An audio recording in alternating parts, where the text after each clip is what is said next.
Hi friends, welcome back to my channel Samayal Say. இன்னைக்கு நம்ம சமையல்ல சூப்பரான ஹெல்த்தியான ராகி மாவு களி எப்படி செய்யுதுன்னு பார்க்கலாம் வாங்க. களி செய்யறதுக்காக 3 லிட்டர் தண்ணி வச்சுக்கிறேன். தண்ணி நல்லா கொதிக்கட்டும், மூடி வச்சிடலாம்.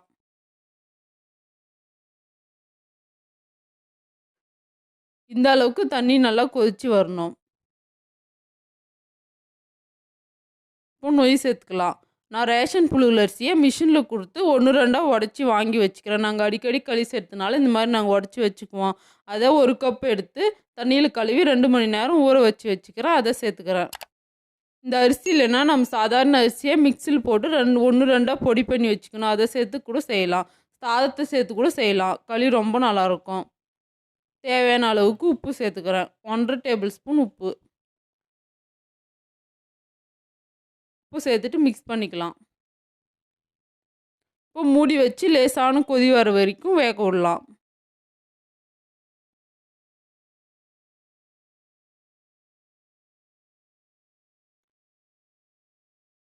நொய் பாதி அளவுக்கு நல்லா வெந்து வரணும். முழுசாக வேகக்கூடாது, பாதி வேகணும்.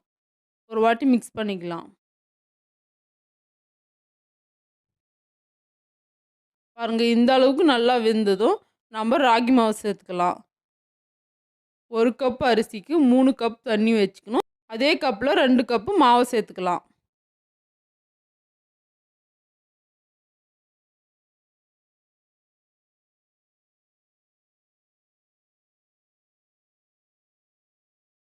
மாவு சேர்த்துட்டு மிக்ஸ் பண்ணிடாதீங்க. இந்த மாதிரி மூடி வச்சுக்கோங்க.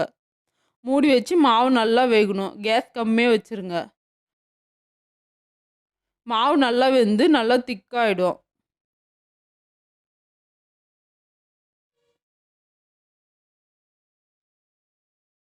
மாவு வேகும் போதே நல்லா வாசனையாக இருக்கும்.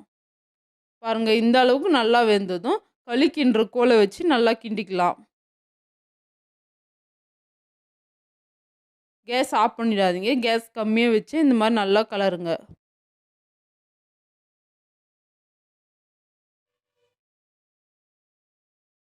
இந்த அளவுக்கு நல்லா ஒன்று சேர்ந்து கலர்னதும் நம்ம கீழே இறக்கிடலாம். கீழே இறக்கி வச்சு இந்த மாதிரி காலில் கிட்டிட்டு நல்லா கலரலாம்.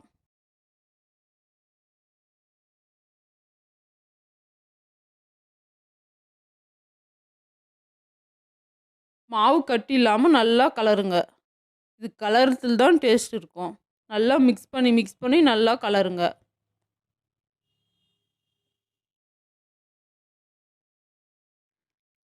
பாருங்கள், நான் செய்கிற மாதிரி நல்லா கலருங்க. களியில் மாவு கட்டி வராமல் நல்லாயிருக்கும். இந்த களி சாப்பிட்றதுக்கு ரொம்ப நல்லாயிருக்கும். நீங்களும் ஒரு வாட்டி ட்ரை பண்ணி பாருங்கள். நல்லா ஹெல்த்தியாக இருக்கும். எங்கள் வீட்டில் டெய்லி ஒரு வேளை நாங்கள் களி கண்டிப்பாக செஞ்சு சாப்பிடுவோம். களிக்கு இந்த வெண்டைக்காய் புளிக்குழம்பு செம்ம டேஸ்ட்டாக இருக்குங்க. இந்த வெண்டைக்காய் புளிக்குழம்பு எப்படி செய்யுதுன்ட்டு இதுக்கு முன்னே வீடியோவில் நான் போட்டுக்கிறேன். நீங்கள் கண்டிப்பாக பாருங்கள். ரெண்டுக்கும் காம்பினேஷன் செம்ம சூப்பராக இருந்துச்சு. ராகி களியே உருட்டிக்கலாம். நல்லா இந்த மாதிரி பண்ணிக்கோங்க.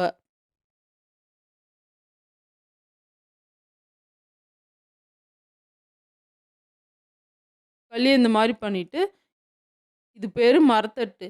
இந்த தட்டில் போட்டுக்கலாம். கொஞ்சமாக உங்களுக்கு எவ்வளோ களி தேவையோ அந்த அளவுக்கு போட்டுக்கோங்க. போட்டுட்டு தண்ணியில் கையை நினச்சிக்கின்னு களியை உருட்டிக்கலாம். தண்ணியில் கை வச்சு இந்த மாதிரி உருட்டுங்க. கை சுடாமல் நல்லா உருண்டையாக அழகாக வரும். களி ரெடி ஆகிடுச்சு பாருங்கள். இதே மாதிரி எல்லா களியும் உருட்டி எடுத்துக்கலாம்.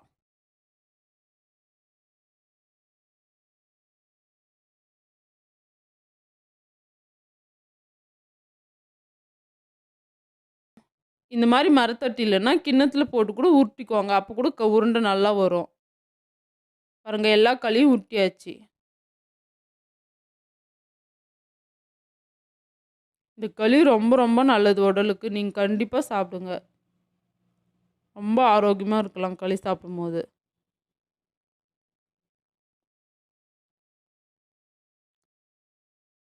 சூப்பரான களி ரெடி ஆயிடுச்சு. இந்த களி வீடியோ உங்களுக்கு பிடிச்சிருந்தா லைக் பண்ணுங்கள், ஷேர் பண்ணுங்கள், கமெண்ட் பண்ணுங்கள், மறக்காமல் சப்ஸ்கிரைப் பண்ணுங்கள், பெல் பட்டனை கிளிக் பண்ணுங்கள். அடுத்த வீடியோவில் பார்க்கலாம்.